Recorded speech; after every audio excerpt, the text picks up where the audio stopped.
Assalamu alaikum. I hope all of you are in best state of your health and iman. और अभी हम लोग बात करेंगे कुछ एथिकल इश्यूज़ की। साइकोलॉजी में जब हम रिसर्च कंडक्ट कर रहे होते हैं तो कुछ एथिकल इश्यूज़ होते हैं जिनको हमने कंसीडर करना होता है, ठीक है। अगर उनको कंसीडर नहीं करते, उनको वायलेट करते हैं तो हमारी वो रिसर्च एक सक्सेसफुल रिसर्च नहीं होती, ठीक है, वैलिड रिसर्च नहीं होती। अभी हम जो जो दो एथिकल इश्यूज़ हैं जिनके ऊपर बात करेंगे वो एक तो है जी डीब्रीफिंग और एक है इन्फॉर्म्ड कंसेंट। इनमें हम देखेंगे सिमिलैरिटीज़ क्या हैं और इनमें डिफरेंसेस क्या हैं, ठीक है। तो debriefing is similar to informed consent in that you can not necessarily expect participants to read and understand within debriefing form, ठीक है। अच्छा, क्या होता है कि इन्फॉर्म्ड कंसेंट में भी और डीब्रीफिंग में, दोनों में क्या होता है कि हम जो अपनी इन्फॉर्मेशन होती है वो रिटन फॉर्म में मोस्टली कन्वे कर रहे होते हैं, ठीक है। तो ये सिमिलैरिटी है दोनों में। रिटन फॉर्म में इन्फॉर्म्ड कंसेंट भी हमारा रिटन फॉर्म में होता है, डीब्रीफिंग भी रिटन फॉर्म में की जा सकती है, ऑरली भी की जा सकती है, ठीक है।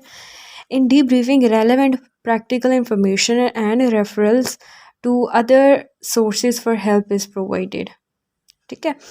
प्रैक्टिकल इन्फॉर्मेशन जो है वो शेयर की जाती है जो हमारे पार्टिसिपेंट्स होते हैं उनके साथ।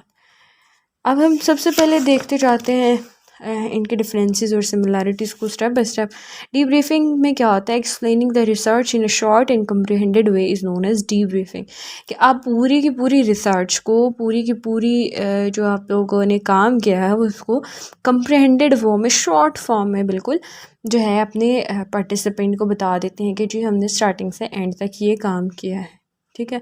इन्फॉर्म्ड कंसेंट में क्या होता है, it is a written social contract between the researcher and participants regarding the rules and norms of the research, कि क्या क्या चीज़ों को फॉलो करना है और किन चीज़ों को जो है वो वायलेट किया जा सकता है। मतलब यहाँ पर थोड़ी ईज़ है, मगर कुछ चीज़ें हैं जिनको स्ट्रिक्टली फॉलो करना है। एक रिटन फॉर्म में कॉन्ट्रैक्ट होता है जिस पर साइन करवाए जाते हैं, स्पेसिफिकली जो होता है हमारा पार्टिसिपेंट और जो हमारी जिस भी इंस्टीट्यूशन के अंडर हम करवा रहे होते हैं, वो रिसर्च कर रहे होते हैं, ख़ुद रिसर्च कंडक्ट कर रहे होते हैं, उसके जो भी हेड होते हैं उनसे हम लोगों ने उसको ऊपर साइन वगैरह कराने होते हैं। पार्टिसिपेंट से भी, यहाँ अगर पार्टिसिपेंट खुद मतलब इतना कैपेबल नहीं है, जैसे कोई बच्चा है या कोई मेंटली रिटार्डेड पर्सन है जिसको इतनी नो हो नहीं है, तो फिर उसके जो केयर टेकर्स हैं या फिर जो उसके पेरेंट्स वगैरह हैं उनसे जो है वो इन्फॉर्म्ड कंसेंट लिया जाता है, ठीक हो गया।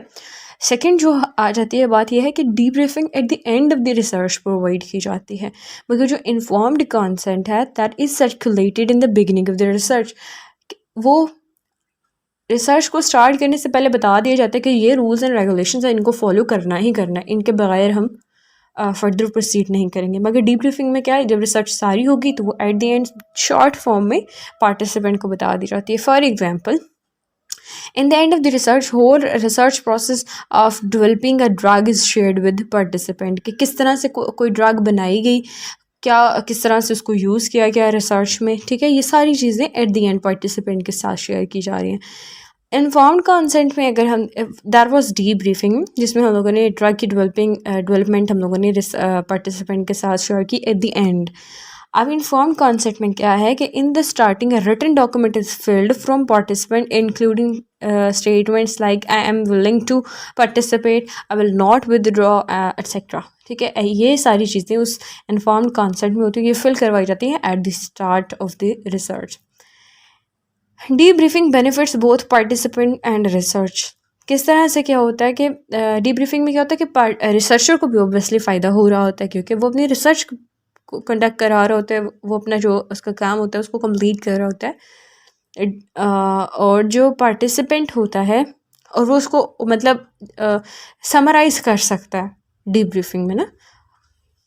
ऑब्वियसली अगर उसने कन्वे करना है तो वो पहले उसके ऊपर थोड़ा सा काम करेगा, उसको जैसे कहते हैं ना इंसाइट, और प्रॉपरली सारी समझ एक दफ़ा जब वो रिकॉल करेगा तो उसको दोबारा से सही से इंसाइट मिल जाएगी और पार्टिसिपेंट को ओवरव्यू सारा मिलेगा, उसके पास भी इंफॉर्मेशन आ रही होगी।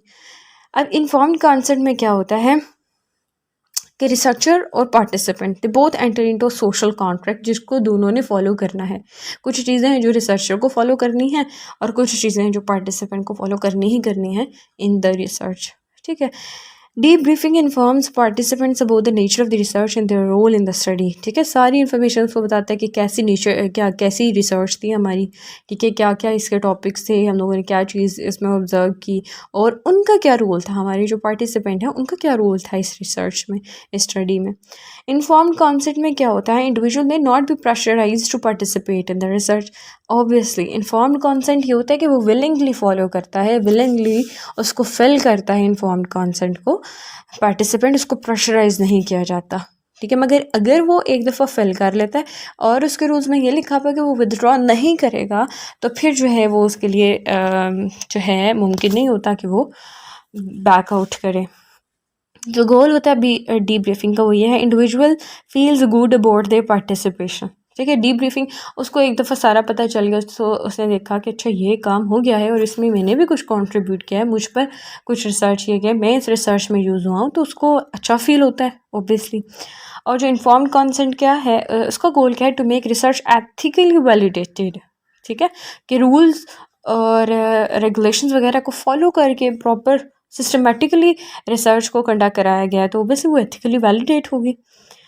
Debriefing allows researcher to learn how participants viewed the procedure, allows potential insight into the nature of the research findings. Okay हो गया। Informed consent क्या है, it is decided that how the information of participant will be communicated। किस ये पहले से decide किया जाता है कि जो इन्फॉर्मेशन है वो ये उसके साथ पार्टिसिपेंट के साथ ये चीज़ें पहले से शेयर होती हैं कि उसकी जो इन्फॉर्मेशन बताएगा वो इधर उनको रिवील किया जाएगा या नहीं। ठीक है, इधर जो है उनका नेम वगैरह जो है वो मेंशन किया जाएगा रिसर्च में कि नहीं, उनकी जो इन्फॉर्मेशन है पर्सनल लाइफ की है, उनकी सोशल लाइफ की है, वो सारी इन्फॉर्मेशन पब्लिकली जो है उसको बताया जाएगा कि नहीं। ठीक है, ये सारी चीज़ें पहले से इन्फॉर्म्ड कंसेंट में डिसाइड की जाती हैं।